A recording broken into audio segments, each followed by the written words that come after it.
Sir படம் ரொம்ப நல்லா இருக்கு, அருமையா இருக்கு. ரொம்ப நன்றி. இந்த படம் எப்படி உருவானது, எங்கெங்க எடுத்தீங்க, இந்த நாட்டை பத்தி சொல்லுங்க, நீங்க யார்கிட்ட ஒர்க் பண்ணீங்க, அதை பத்தி கொஞ்சம் விரிவா சொல்லுங்க. நான் வந்து ஃபர்ஸ்ட் வந்து அர்ஜுன் சார் கிட்ட ஒர்க் பண்ணேன், பரசுராம் மதராசி. அப்புறம் சரண் சார் கிட்ட வந்து வட்டாரம் படம் ஒர்க் பண்ணேன். அதுக்கப்புறம் வந்து அப்படியே முயற்சிகள் போயிட்டே இருந்துச்சு. இப்போ நம்ம படம் பண்ணியிருக்கோம். சார் ஃபர்ஸ்ட் எல்லாருமே அதானே அசிஸ்டன்ட் ஆக்டர்னால பெரிய ஒரு ஹீரோ வச்சு பண்ணணும், கமர்ஷியல் படம் பண்ணணும்னு சொல்லி தான் நம்ம எல்லாருமே அதுக்கான முயற்சிகள் தான் போயிட்டே இருக்கோம். அது அப்படி இப்படியே தள்ளி போய் சரி நம்ம ஒரு சின்ன பட்ஜெட்டில் நமக்கு தெரிஞ்ச ஒரு விஷயத்த நம்ம செய்வோம் அப்படிங்கிறதான் சரி நம்ம ஊரில் போய் நம்ம நல்லா நம்ம வாழ்வியலில் படம் பண்ணுவோம் அப்படின்னு சொல்லிட்டு நான் அதுக்கான கலைகள் தேடல் இருக்கிற போது தான் தெரிஞ்சுது நாம் எவ்வளோ தூரம் எவ்வளோ விஷயங்களை வந்து நம்ம மிஸ் பண்ணிக்கிறோம் அப்புறம் தான் தெரிஞ்சுது. ஏன்னா நம்ம வாழ்க்கையில் பின்னாடி சாதாரணமாக கடந்து வந்துடுவோம் ஒரு விஷயத்த. ஒரே ஒரு சம்பவம் தான் எனக்கு ரொம்ப மனசை உலுக்கி எடுத்துச்சு. அது ஒரு சின்ன சம்பவம் தான். எப்படின்னா ரொம்ப வெள்ளந்தியான மனிதர், எப்படி அந்த காட்டுக்குள்ள போய் வேலை செய்வாரு, தோட்டத்துக்குள்ள வேலை செய்வாரு, மற்ற எந்த வெளி உலக அறிவு கூட அவர் கிடையாது. போவாரு, காலையிலிருந்து சாயந்தரம் வரைக்கும் அந்த காட்டுக்குள்ள வேலை செய்வாரு, வந்துருவாரு. மானாவாரி தான், மானாவாரி இல்லைனாலும் அந்த கல்வியில பொறிக்க போட்டு அப்படியே அந்த அவரு அந்த நிலத்தை தவிர எதுவுமே தெரியாது. அப்படிதான் அவர் விளந்தியா வாழ்ந்தாரு.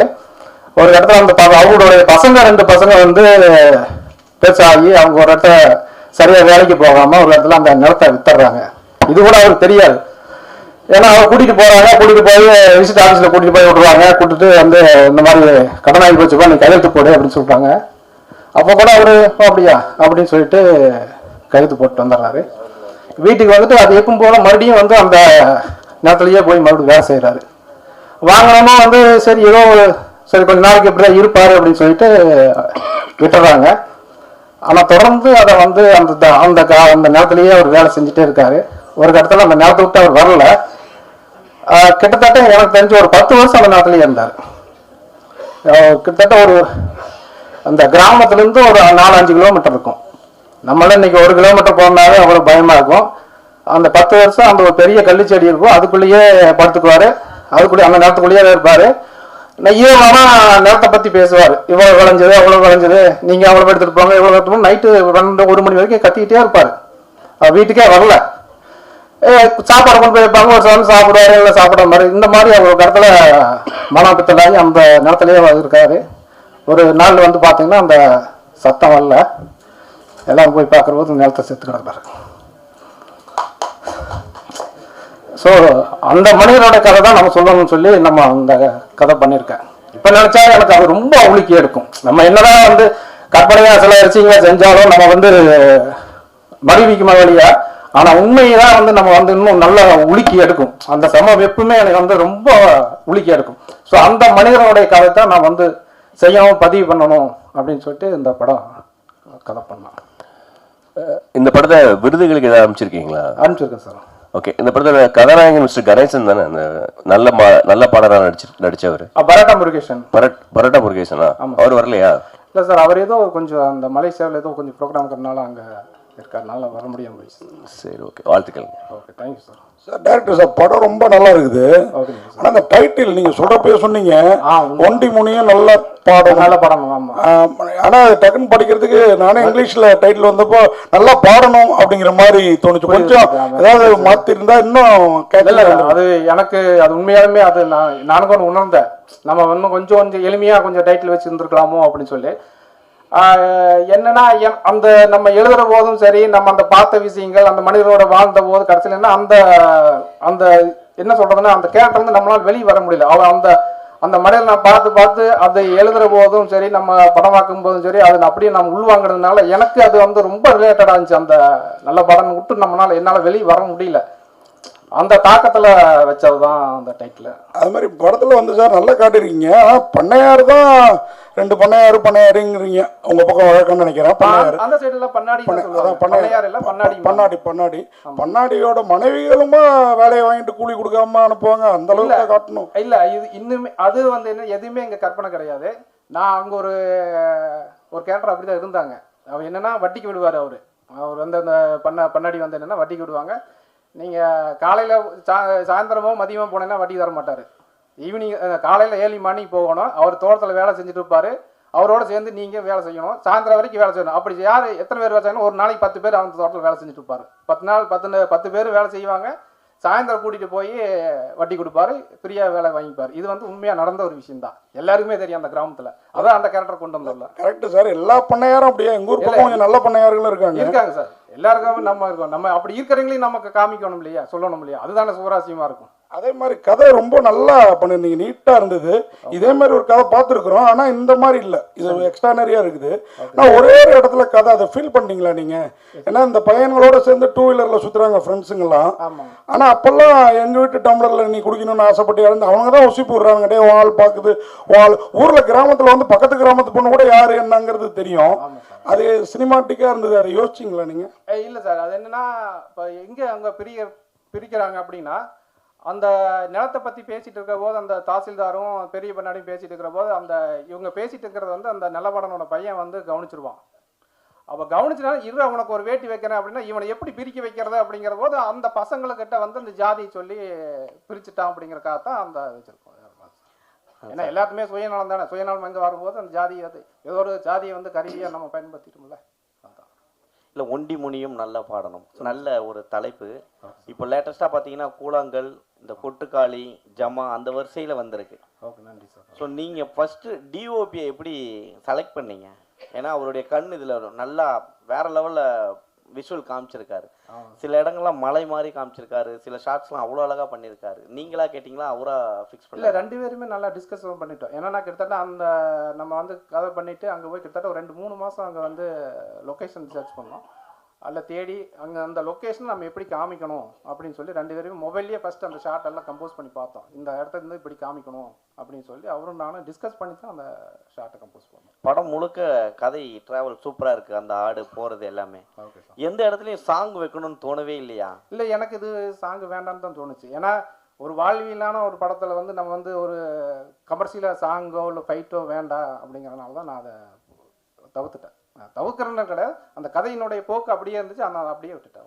டைலாக் ரைட்டர் யார் சார்? ஏன்னா லாஸ்ட்ல அந்த பையன் திருப்பி கேள்வி கேட்பான். ஆமாம் சார். அப்போ ஒரு வார்த்தை அவரால் பேச முடியலன்னு உடனே சின்ன கல்ல தொட்டா அப்படின்ற டைலாக் அந்த இடத்துல எம்ஆர் ராதா சொல்லியிருக்கா மாதிரி இருந்தது அந்த இடம். இல்லை, அது வந்து எங்கள் ஆயா என்னை அடிக்கடி திட்டுறது சொல்லும், என்னை திட்டு அடிக்கடி. என்னை சின்ன வயசில் நான் அதிகமாக குறும்பு பண்ணுவேன். அப்போ எங்கள் ஆயா வந்து என்னை அடிக்கடி அந்த மாதிரி சொல்லும் நிறையா. இந்த படத்துல நீங்க நாத்தியத்தை சொல்றீங்களா? அது நாத்திகம் அப்படின்லாம் இல்லை சார், நாத்திகம்னு கிடையாது. இருக்கிறது என்ன நம்ம வந்து நேச்சுரல் நம்ம என்ன தோணுதோ அந்த அப்படிங்கிறதுக்கு அது அப்படிதான் வச்சுருக்க வழியே. நான் நாத்திகமோ இல்லை ஆத்திகமாவோ போகல. இல்லை, நீங்க பகுத்தறிவா நம்ம பண்ணியிருக்கோம். கிடா வெட்டுறத தப்புன்னு சொல்றீங்களா, ரைட்டுங்கிறீங்களா? கிடா வெட்டுறது வந்து அது வந்து நம்ம நம்பிக்கை தான் சார். கேட்டா நம்ம சாமி கும்பிட்றது நல்லதா இல்லை கெட்டதாங்கிறது வேற விஷயம். நம்ம ஒவ்வொருத்தருடைய நம்பிக்கை தான் அது. இந்த படத்துல நீங்க என்ன சொல்லிருக்கீங்க? கிடா வெட்டுறது தப்புன்னு சொல்றீங்க. இல்ல, கிடா வெட்டுறது நான் இல்லை. அது என்ன விஷயம் நான் சொல்ல வந்திருக்கேன்னா, கடைசியில வந்து இயற்கை தான் எல்லாத்துக்கும் முன்ன நிற்கும். கடைசியில கிடா வெட்டப்பட வேண்டியது கிடா கிடையாது, கெட்ட மனிதர்கள் தான். அதுதான் அவங்க சொல்லுவாங்க.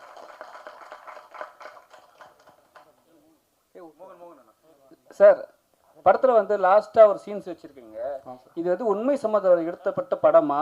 ஏன்னா இதனால தான் வந்து அரசாங்கமே தடை பண்ணாங்க இந்த கடா வெட்டுற விஷயம். இந்த கோயிலில் வந்து ஒரு விஷயம் நடக்கும்போது குடிச்சிட்டு சண்டை போட்டு அவங்களுக்கு வெட்டிக்கிறாங்கன்ட்டு. ஸோ வந்து அது மாதிரி வந்து ட்ராவல் ஆகுன்னு நினச்சிங்களா? இல்லை சார், இப்போ நீங்கள் இந்த எல்லாமே வந்து அந்த சம்பவங்கள் எல்லாமே வந்து நான் பார்த்த எனக்கு நடந்த விஷயங்கள் தான். இந்த கொலை வெட்டுற விஷயங்களோட பார்த்தீங்கன்னா எங்கள் தாத்தாவுக்கு நடந்தது தான். எங்கள் தாத்தா வந்து அப்போ வந்து படிப்பறிவு இல்லாதனால கொஞ்சம் படிப்பறிவு அந்த சமயத்தில் இருக்கிறவோ அது என்னன்னா எங்கள் தாத்தாவுக்கிட்ட சொல்லி அந்த நிலத்துல வந்து ஒரு குளம் வெட்டிட்டாங்க. அப்புறம் ஒரு கட்டத்தில் தெரிஞ்சது இல்லை, அது அவங்க நிலத்துல தான் வந்தது, அவங்க தாத்தாவுக்கு வந்து படிப்பறிவு இல்லைங்கிற போது இந்த நிலத்தை அந்த விஓவும் தாசில்தாரையும் கைக்குள்ள போட்டு அவங்க மாதிரி செஞ்சுட்டாங்க அப்படிங்கிறது அப்புறம் ரொம்ப நாள் கழிச்சு தான் எங்களுக்கு தெரியும். அந்த சம்பவங்கள் எல்லாமே நான் கோர்த்து தான் எதுவுமே வந்து இதில். ரெண்டாவது வந்து அந்த கோயில் வந்து உண்மையாலுமே அந்த ஆதிக்கமாக்குறவங்க அந்த இருக்கிற பண்ணாடிங்க வந்து அவருக்கு இவங்கெல்லாம் சாமி கும்பிட்டு கூட சரி, இன்னொன்று வந்து எங்கள் நிலம்னு சொல்லிட்டு கம்பி வேலி போட்டாங்க, பென்சிங் போட்டு உள்ளே போகக்கூடாது அப்படின்னு சொல்லிட்டாங்க. ஆனால் அதில் என்னென்னா 2-3 பேர் அந்த கெடா வெட்டணும் அப்படிங்கிறது வந்து உண்மையாகவே நடந்துச்சு. ஏன்னா எங்கள் தோட்டத்துக்கு ஆப்போசிட்டில் இருக்கிற தோட்டத்தை அவர் கெடா வெட்டிட்டு அதை வெட்டணும் ரொம்ப நாளாக பண்ணிட்டு தான் கோர்ட்டு கேஸு அப்படின்னு சொல்லி போயிட்டே இருந்துச்சு ரொம்ப நாள்.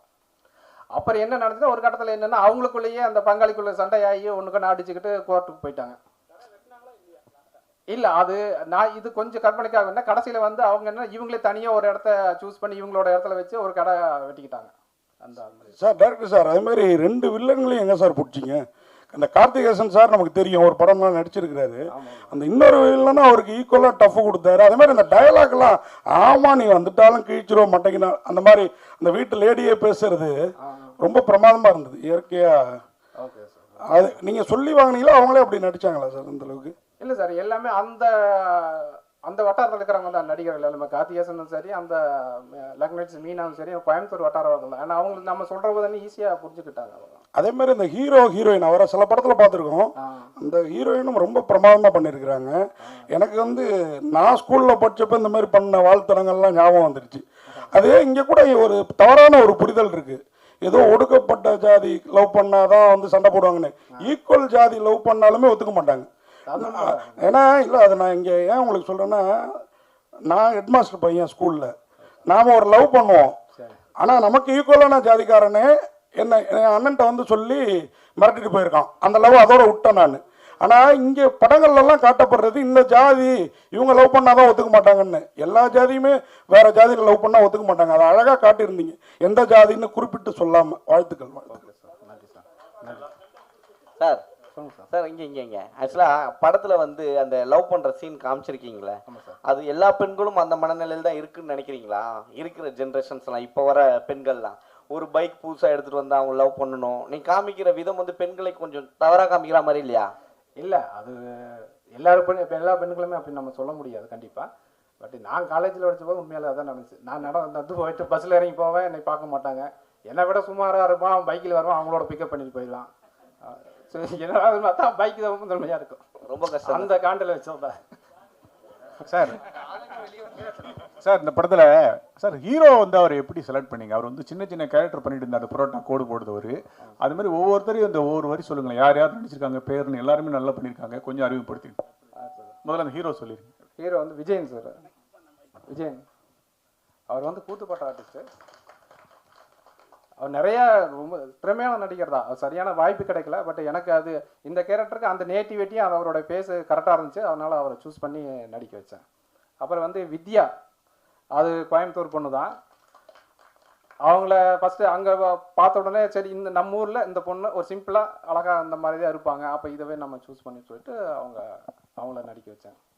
மரும்பிள்ளைய சொல்லுங்க. மரும்பிள்ளை, ஆமாம் ஆமாம். அவர் ஃபஸ்ட்டு வந்து சரி அதுக்கு நிறைய பேர் தேடினேன், அந்த மாதிரி ஒரு கேரக்டர் வேணுமே சொல்லிட்டு தேடினேன். அவர் வந்து சென்னை தான். ஃபஸ்ட்டு ஒரு நம்ம மொபைல்லையே வந்து அந்த சீன்ஸோட சீக்வன்ஸை சொல்லி எனக்கு கொஞ்சம் ஆடிஷன் பண்ணி எனக்கு மொபைல் அனுப்புங்க அப்படின்னு சொன்னங்காட்டி அதில் கொஞ்சம் நல்லா பண்ணிதான். பட் என்னென்னா கொஞ்சம் டைலாக் விட்டுருவார். பட் பாடி லாங்குவேஜாக அந்த மேனேஜ் பண்ணிட்டாப்புல. ஆமாம், அது அந்த கேரக்டருக்கு நான் கரெக்டாக இருந்தார், செட்டப் இருந்தார். இல்லை அது என்ன விஜய் சேனாதிபதி விஜய் சேதுபதிக்கு போட்டியா? சார் அதே மாதிரி இந்த பொண்ணு கேரக்டர் பிரமாதமாக பண்ணியிருந்தாங்க சார். வாழ்த்துக்கள்மா, வாழ்த்துக்கள். ஓகே, ஆமாம். சித்ரா வந்து அவங்களும் தான். நான் அவங்களுக்கு சொன்னால் சரி அவங்க அவங்களுக்கு தேடிட்டு தான் இருந்தேன். விஜய் சேனாதிபதி தான் சொல்லி விட்டாப்புல இந்த மாதிரி ஒரு பொண்ணு இருக்காப்பான்னு சொல்லி போட்டாலும் பார்த்தா அவங்களும் அந்த ஃபேஸ் அந்த கரெக்டாக அந்த லேண்ட்ஸ்கேப் கரெக்டாக இருந்தாங்க. வர வச்சேன், ஒரு 2-3 சீன் நடிக்க வச்சா சூப்பராக அதை பண்ணிட்டேன், கேரி பண்ணி சூப்பராக பண்ணாங்க. உண்மையாலுமே நல்லா பண்ணாங்க, அந்த கேரக்டர் கரெக்டாக இருந்தாங்க சார். ஆமாம். இல்லை சார், இப்போ அவங்க என்னன்னா இவனுடைய சூழ்நிலை புரிஞ்சுக்கிடுச்சு. இப்போ நம்ம என்ன அப்பா வந்து எப்படியாவது அந்த கிடாய் வெட்டணுங்கிற தவிப்பு இருந்துட்டு இருக்காரு. இப்போ மறுபடியும் நம்ம இந்த பொண்ணை கூட்டிகிட்டு போயிட்டா மறுபடியும் பெரிய பிரச்சனையாகும், சண்டை வரும் அப்படிங்கிறக்காகவே சரி இப்போ நம்ம வேண்டாம் இப்போ ஒரு சுச்சுவேஷனுக்கு அப்படிங்கிறக்காக அப்பாவோட நிலைமைக்காக வந்து நான் வரல, இப்போ வந்து கிடா வெட்டுறது தான் எனக்கு முக்கியங்கிறதுனால தான் அந்த கிடாய்க்கு எடுத்து புள்ள போடுறேன். அந்த பொண்ணு வந்து அண்டர்ஸ்டாண்ட் பண்ணிவிட்டு சரி வேண்டாம்னு சொல்லி திரும்பி போயிடுறான். பராட்டா முருகேசன் வந்து ஆக்சுவலாக இன்றைக்கி வர இருந்துச்சு, அவருக்கு ஏதோ ஷெட்யூல் வந்து இந்த மலேசியாவில் இருக்கிறதுனால வர முடியாமல் போச்சு. அவர் நல்லா பண்ணினார், நிறையா கஷ்டப்பட்டு அந்த கல் முழுக்கெல்லாம் செருப்பு போடாமையே ஓட வச்சு எல்லாம் ரொம்ப கஷ்டப்பட்டு நல்லா லைவாக பண்ணார். உண்மையாலும் மிகப்பெரிய உழைப்பு தான் அவர். கண்டிப்பாக வில்லம் பண்ணையார் இருக்கார்ல. ஆமாம் சார், வில்லம் பண்ணையார் வந்து அடுத்தடுத்த படத்தில் ஹீரோவை பண்ணிட்டு இருக்காரு. ஆமாம், அவரை போய் ரொம்ப இதாக இப்போ விக்கெல்லாம் வச்சு விஜய் ரேஞ்சுக்கு நடிச்சிட்டு இருக்காரு சார் அவர் நல்லா பண்ணாருங்க. ஃபஸ்ட்டு வந்து சும்மா முறுக்கிட்டு நின்னார் இந்த நாட்டாமையில மாதிரி. இதெல்லாம் பேசுறீங்க அங்கே நம்ம ஊரில் எப்படி வந்து நிற்பாங்களா, நம்ம பண்ணாடினா எப்படி சிம்பிளாக வருவாங்க. எதையும் வந்து எதிர்த்தோ அதட்டியோ இல்லை வந்து வேலை வாங்க மாட்டாங்க. ரொம்ப தட்டி கொடுத்து பணிவாக தட்டி கொடுத்து வேலையை வாங்கிடுவாங்க. அந்த மாதிரி தான் அங்கே இருப்பாங்க. அதனால் நீ எதுவும் பண்ணாதீங்க, கேஷுவலாக அங்கே எங்கே இருப்பாங்களோ அதே மாதிரி பண்ணுங்க அப்படின்னு சொல்லி அவரை பண்ண வச்சார். சொன்னோடனே நான் நினைச்சிட்டா நம்ம சரத்குமார் சார் மாதிரி சேரன் பாண்டியன் மாதிரி அடிசுமா அப்படி பாடியெல்லாம் ஏற்றிக்கிட்டு அப்படி ஜம்முன்னு போயிடுவோம், அப்படி நெப்போலியன் சார் மாதிரி இப்படி நிற்கலான்ட்டு நான் அப்படியே போய் நின்று அப்படி முறுக்கிக்கிட்டு, சார் அதெல்லாம் நீங்கள் பண்ண வேண்டாம், நீங்கள் இப்படி தொங்க விடுங்க, அந்த எப்படி இருந்தேன்னா இப்படி ஆன மாதிரி இப்படி ஆகிடுங்க, நான் எப்படி தான் இப்போ பார்த்தீங்கன்னா இல்லையா, நான் எப்படி இருந்தேன் அந்த அப்போ லாரா படத்துக்கு அந்த டைமில் பண்ணும்போது போலீஸ் கேரக்டர் இருக்கும்போது நான் அப்படி இது பண்ணினேன். இல்லை நீங்கள் அப்படிலாம் பண்ண வேணா, வடிவேல் செய்வார் மாதிரி இல்லைங்களா, சாரி விவேக் இப்படி இருந்தால் நான் இப்படி ஆன மாதிரி நீங்கள் இப்படி இருங்க அப்படின்ட்டாரு. அதனால தான் இப்படி இருப்பேன் ஒன்றும் இல்லை சார். Thank you sir. இயக்குனர் சார் சொல்லுங்கள் சார். சொல்லுங்கள் சார். இப்போ பார்த்தீங்கன்னா ஒவ்வொரு சமூகத்துக்கும் வந்து பல குலதெய்வங்கள் இருக்குது. ஆமாம். ஆனால் வந்து ஒரு பண்ணையார் நிலத்தில் இருக்கிற ஒரு குலதெய்வத்தை வந்து அந்த சமூகத்தை சார்ந்தவங்க வந்து அவங்க அந்த கோயிலில் தான் எக்ஸாக்டாக போயிட்டு இந்த கிடா வெட்டணும்னு நினைக்கிறது வந்து எந்த விதத்தில் நியாயமாக நீங்கள் வந்து இதை பண்ணியிருக்கீங்க? இல்லை அவங்களுக்குன்னு ஒரு குலதெய்வம் இல்லையா? இல்லை, குலதெய்வமே அதுதானங்க. ஒண்டி முனிங்கிறது வந்து அவங்க காலங்காலமாக வந்து அதை தானே இது வணங்கிட்டு வர்றாங்க. இல்லை அவங்க நிறைய பண்ணையார் 2 பண்ணையார் அவங்க ஒரே இதாக காட்டுறீங்க. ஆமாம். இங்கே வந்து இவங்க வந்து ஒரு ஒடுக்கப்பட்ட சமூகத்தை சார்ந்தவங்க ஒருத்தவங்களை காமிக்கிறீங்க. அவங்களுக்கும் ஒரு குலதெய்வம் இருக்குது, இன்னொருத்தவங்களுக்கும் ஒரு குலதெய்வம் இருக்குது. இப்போ அந்த குலதெய்வத்தை தான் 2 பேர் எப்படி சரிசமமாக கும்பிடுறாங்கன்னு நீங்கள் எப்படி காட்டுறீங்க? இல்லை, சரிசமமாக கும்பிடுறது இல்லை. அவங்க வந்து என்னென்னா அந்த ஆதிக்கம் அந்த என்ன சொல்லுவாங்கன்னா ஊரில் வந்து அந்த அதை வந்து அந்த இது சொல்லுவாங்க, அந்த கோயிலை பார்த்து கோயிலினோட அந்த தர்மகர்த்தா மாதிரி இப்போ வந்து அவங்க தான் இருப்பாங்க. நீங்கள் எல்லா ஊர்லேயுமே போய் பாருங்கள், அந்த இவங்க தாழ்த்தப்பட்ட கோயிலாக இருந்தாலும் அதுக்கு தர்மகர்த்தா யாருன்னு பார்த்தீங்கன்னா அங்கே இருக்கிறவங்க பெரிய பண்ணாடிக்கா அந்த மாதிரி பெரிய அவங்க தான் கணக்கு வழக்கு வைப்பாங்க, எல்லாமே செய்வாங்க. இன்னும் ஊரில் அப்படி தான் இருக்காங்க. இல்லை அந்த நிலைமை அவங்களோடது தானே, நிலைமை அவங்களுக்கு தான். அந்த முன்னாடி ஆமாம், அவங்கள்ட்ட வந்து அவங்களுக்கு நிலைமை அவங்க நிலம் தான் இருந்துக்குது. ஒரு கட்டத்தில் அவங்க நிலம் கைவிட்டு போய் அந்த சாமியும் அவங்க கிட்டே கரெக்டாக சொல்லுங்க. அதுக்காக சார் கடைசியா எங்கெங்க ஷூட்டிங் எடுத்தீங்க? ரொம்ப நல்லா இருந்த லேண்ட்ஸ்கேப்பு. அப்புறம் அந்த குட்டி பையனை சொல்லுங்க, நல்லா பண்ணியிருந்தார். ஆமாம், அது என் பையன்தான், என் மகன் தான். ஆக்சுவலாக அவன் வந்து ஃபஸ்ட்டு வந்து நான் சொன்னாங்க ஒய்ஃபு சரி சொன்னாங்க இந்த மாதிரி அவனும் இன்ட்ரெஸ்ட் ஆகிறான் பண்ணி, இல்லை அவன் பயங்கரமாக குறும்பு பண்ணுவான், சொன்னால் கேட்க மாட்டான், வேண்டாம் நான் ஊர்லேயே ஒரு நல்ல பையனை பார்த்து பண்ணிக்கலாம் அப்படின்னு சொல்லி விட்டுட்டேன். சரி அப்போ லீவும் போது வந்து சும்மா ஷூட்டிங் பார்க்க வந்தால் சரி பண்ணுறா ஒரு சீனு அப்படின்னு சொல்லி காமிச்சு அவன் பார்த்தா நல்லா பண்ணால் கடைசியில் பார்த்தா நான் கட்டு சொல்கிறக்குள்ளேயே அவன் கட்டு சொல்லிடுவான். அப்புறம் அவங்க நடிக்கிறதுக்கு முன்னாடியே பாப்பா அவங்க நல்லா நடிக்கிறப்பா கட்டு சொல்லுப்பான்டுருவான். அந்த மாதிரி அவன் அப்புறம் ஏன் ஆடுக்கெல்லாம் க்ளோஸ் வைக்கிறீங்க, எனக்காக க்ளோஸ் வைக்கல அப்படின்னு கேட்பான். அந்த அளவுக்கு அவன் அதில் இன்ட்ரெஸ்டாக இருந்துச்சு அவனுக்கு. டைலாக்குமே பார்த்தீங்கன்னா அந்த லென்த் டைலாக் பேசுவாங்களா அது ஒரே டேக்கில் அடித்தான். அது எனக்கே போய் பார்த்து நானே சில சமயத்தில் இப்போ பேப்பர் பார்த்தே என்னால் சில சமயத்தில் வந்து அந்த ஃப்ளோவாக சொல்ல முடியாது, ஆனால் அவன் ஃப்ளோவாக பேசினான். எனக்கு அது ரொம்ப ஆச்சரியமாக இருந்துச்சு. அது டப்பிங்லையும் அதே மாதிரி பேசினான். எனக்கு ரொம்ப அது ஆச்சரியமாக இருந்துச்சு, இந்த அளவுக்கு பண்ணுறாங்க. ஆமாம் சார், நன்றி சார்.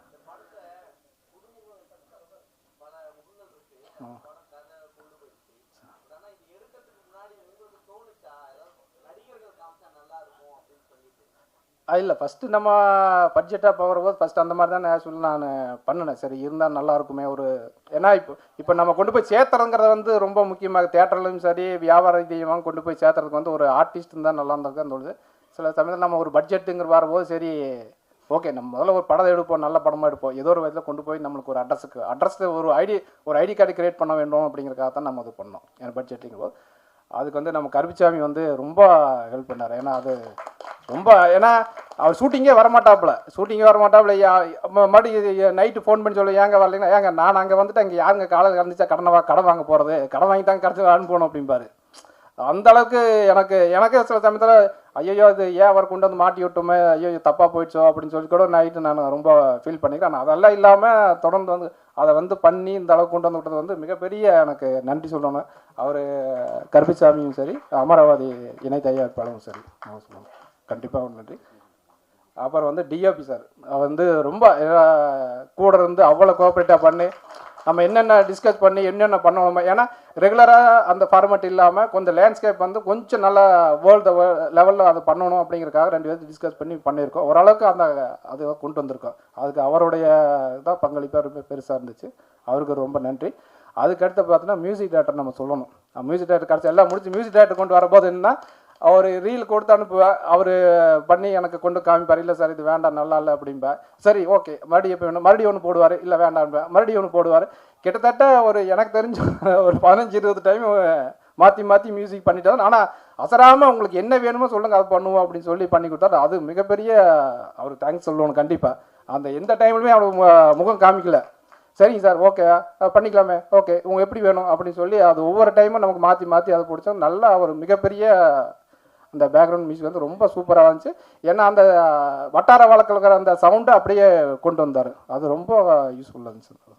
அது சார் அப்புறம் எடிட்டர் சார் அவரும் படாத பாடு படுத்திருக்கேன். ஏன்னா போவோம் ஒரு வேஷன் போடணும், அப்புறம் நைட்டு காலையில் வந்து இல்லை வேண்டாம் சார் அந்த ஷாட்டு வேண்டாம் அது வேறு ஷாட்டு போய் போவோம், இல்லை இது வேண்டாம் அப்படின்னு சொல்லி கிட்டத்தட்ட மாற்றி மாற்றி மாற்றி மாற்றி பண்ணிகிட்டே இருப்பேன். அவரு என்னங்க அவர் சொல்லுவார் கூட நடிச்சவங்கள்ட்ட என்னங்க வராரு வந்து மறுபடி மாற்றிட்டே இருக்கிறாரு. கிட்டத்தட்ட ஒரு 6-7 மாதம் வந்து நம்ம அதை ஃபில்டர் பண்ணி கொண்டு வரும்போது அவரும் கூட இருந்து அவ்வளோ தூரம் ஹெல்ப் பண்ணார். உண்மையாலுமே அவருடைய பங்களிப்பும் மிகப்பெரிய இந்த படத்துக்கு வந்து சப்போர்ட் தான். டைரக்டர் சார் நீங்கள் வருத்தப்பட்டீங்க இந்த படத்தில், அதாவது கேட்டாரா அதனால சொன்னீங்க ஒரு பிரபல முகம் இருந்தால் பிஸ்னஸ்க்கு நல்லா இருக்கும்ட்டு. ஆனால் இந்த படத்தில் நடிச்சிருக்க அத்தனை பேரும் அடுத்தடுத்த படங்களில் இந்த படம் மூலயமா பிரபல முகமாவாங்க. உங்களுக்கும் பெரிய வெற்றி வாய்ப்புகள் அடுத்தடுத்து வரும். குறிப்பாக கேமராமேன், எடிட்டர், நடிச்சிருக்கிற அத்தனை பேரும் அந்த சின்ன பையன் தொடங்கி அதுக்கு மனசு தளர விடாதீங்க. பிரமாதமாக இருக்கு படம். வாழ்த்துக்கள். ரொம்ப நன்றி சார். நான் வந்து பார்த்தீங்கன்னா பரம்பரையாகவே எங்கள் சித்தப்பா வந்து நாடக டைரக்டரு. சொல்லப்போனால் அவர் லியாகத்துலியான் சார் கூட அங்கே ஒரு 3 இயர்ஸ் நம்ம சித்தப்பா வீட்டில் இருந்தார். நான் வந்து ஏழை ஜாதி படத்துக்கே வந்து அசிஸ்டன்ட் டைரக்டர் ஜாயின் பண்ணுறதுக்காக வந்து மிஸ் ஆகிடுது. ஜாயின் பண்ண முடியல, அவங்க பெங்களூர் ஷூட்டிங்கு போயிட்டாங்க. பார்த்திங்கன்னா அந்தளவுக்கு வந்து எனக்கு நாடகமெல்லாம் வந்து சித்தப்பா நடத்திட்டு இருந்தார். அதுக்கு பெரிய ஒரு கதை அது அந்தளவுக்கு இருந்துங்க.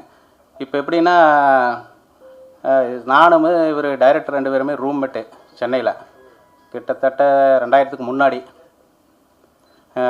ஒரு 4-5 வருஷம் இருந்தால். அப்புறம் மேரேஜ் பண்ணுறதுக்கு லேட் ஆச்சுன்னு சொல்லிவிட்டு நான் வீட்டுக்கு போயிட்டேன். போனதுக்கப்புறம் அங்கே மேரேஜ் பண்ணிவிட்டு இங்கே வர முடியல. திரும்ப உரக்கடை வச்சு தொழில் பண்ணிகிட்ருக்கேன். அந்த பிஸ்னஸ் கொஞ்சம் இன்ட்ரெஸ்டிங்காக ஜாலியாக லைஃப் ஒரு வித்தியாசமாக போயிட்டு இருந்துச்சு. அப்புறம் ஒரு படம் பண்ணலான்னு சொல்லிட்டு ப்ரொடியூசர் தேடிட்டு இருக்கும்போது நம்ம அணுகுனார். பார்த்தா கிடைக்கல, சரி நம்மளே பண்ணிடலான்ட்டு பண்ணோம். அவர் அமராவதின்னு சொல்லிட்டு அவர் விவசாயி. அவர் நம்ம கடைக்கு வருவார். ஒரு 10 வருஷமாகவே வந்தார்னா எப்போ சென்னை போகலன்னு ஒரே வாரத்தை கேட்பார், போயிடுவார். இது வந்து எதாச்சியாக அமைஞ்சதுனால சரி நான் என்ன சப்போர்ட் பண்ண முடியுமோ பண்ணலான்னு அவர் பண்ணார். இன்றைக்கி வந்து இந்த படத்தை இந்த அளவுக்கு கொண்டு வந்து நிறுத்தியிருக்கிறோம்னா அது வந்து இவர் டைரக்டரோட நம்பிக்கை. அவர் பண்ணுவாருங்கிற நம்பிக்கை எனக்கு நல்லா தெரியும். ஏன்னா அவர் கூட ரொம்ப வருஷமாக பழகியிருக்கிறேன். எக்ஸ்ட்ரா திறமை இருக்குது அவருக்கு. ஆனால் இந்த அளவுக்கு ஸ்க்ரீன் ப்ளே பண்ணியிருப்பாரா, இந்த அளவுக்கு டைலாக் பண்ணியிருக்க முடியுமா அப்படிங்கிறது வந்து எனக்கே ஆச்சரியமாக இருக்குது. ரொம்ப சூப்பராக பண்ணியிருக்கிறாரு. அதுக்கு ரொம்ப நன்றியை தெரிவிச்சுக்கிறேன். உங்களுக்கும் மீடியா நண்பர்களுக்கும் பத்திரிகை நண்பர்களுக்கும் ரொம்ப நன்றி தெரிவிச்சுக்கிறேன். இதனுடைய எதிர்காலம் உங்கள் கையில் தான் இருக்குது. நீங்கள் உங்கள் சப்போர்ட் ரொம்ப தேவை. நன்றி. இதில் நீங்கள் போட்ட முதலீடை எப்படியாவது மீட்டலாங்கிற நம்பிக்கை உங்களுக்கு எப்போ வந்துச்சு? படம் வந்து உங்களுக்கு எடுக்கும்போது ஓரளவுக்கு நம்பிக்கை இருந்து, அதாவது போயிருங்கிற நம்பிக்கை இதெல்லாம் இல்லை. ஆனால் கண்டிப்பாக ஜெயிச்சிருவோங்கிறது தெரியும். ஆனால் இந்த அளவுக்கு வருங்கிறது எனக்கு தெரியல. இப்போ இந்த டப்பிங் பேசும்போது இதெல்லாம் வந்து அந்த டயலாக் டெலிவரியில் வரும்போதெல்லாம் சொல்லுவாங்க, இந்த எடிட்டிங் பண்ணும்போது படம் நல்லா வந்திருக்குன்னு சொல்லுவாங்க. சரி பரவாயில்ல ஏதோ வந்திருக்குது அப்படின்னு தான் நினச்சிட்டு இருந்தேன். அப்புறம் படத்தை போட்டு பார்க்கும்போது தான் தெரிஞ்சுது படம் ஓரளவு நல்லா இருக்குது, எல்லாத்துக்குமே பிடிக்கும். பார்த்தவங்க யாருமே வந்து பிடிக்கலன்னு, ஒருத்தர் கூட வந்து பிடிக்கலன்னு சொல்லிட்டு போகல. நல்லா இருக்குதுன்னு தான் சொன்னாங்க. ஒரு சிலர் வந்து ரொம்ப சூப்பராக இருக்குது அப்படிங்கிற மாதிரி சொல்லும்போது எனக்கு ரொம்பவே சந்தோஷமாக இருந்தது. ரொம்ப தேங்க்ஸ். சாரி சார், ஒருத்தரை மிஸ் பண்ணிட்டேன். விகடன் வந்து நம்ம ரொம்ப அருமையாக நடித்தார். உண்மையாலுமே விஜய் டிவியில் வந்து அடுத்த வடிவேலுங்கிற ஒரு ப்ரோக்ராமில் அவர் தான் வந்து பிரைஸ் வாங்கினார். அவங்க ரொம்ப நல்லா பண்ணாப்புல, ரொம்ப திறமையான நடிகர். ஒரு நாளைக்கு கண்டிப்பாக வந்து பெருசாக வருவார். ரொம்ப நன்றி கேட்குறேன்.